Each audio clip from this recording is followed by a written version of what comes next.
आता बातमी मनोज जरांगेंची आहे। मनोज जरांगे पाटलांनी सरकारला पुन्हा एकदा अल्टिमेटम दिलाय। 8 दिवसात नोंदींवरून मराठा समाजाला कुणबी जात प्रमाणपत्र द्या अशी मागणी जरांगेंनी केली आहे। तर दगाफटका झाल्यास 2029च्या निवडणुकीची तयारी करणार असंही जरांगे पाटील म्हणाले। पाहूया त्यावरचा एक रिपोर्ट। तुम्ही जर आता याच्याशी काही दगाफटका केला या मागण्याशी तर आंदोलन करण्यापेक्षा 29ची तयारी करू आणि 100% पाडणार म्हणून।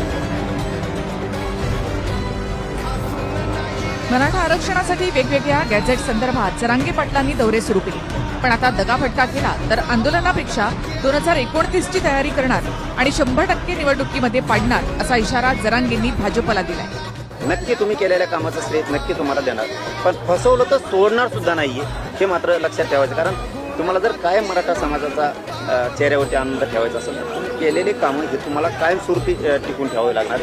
नसतं आंदोलन करण्यापेक्षा तुम्ही जर आता याच्याशी काही दगाफटका केला या मागण्याशी तर आंदोलन करण्यापेक्षा 29ची तयारी करू आणि 100% पाडणार म्हणून।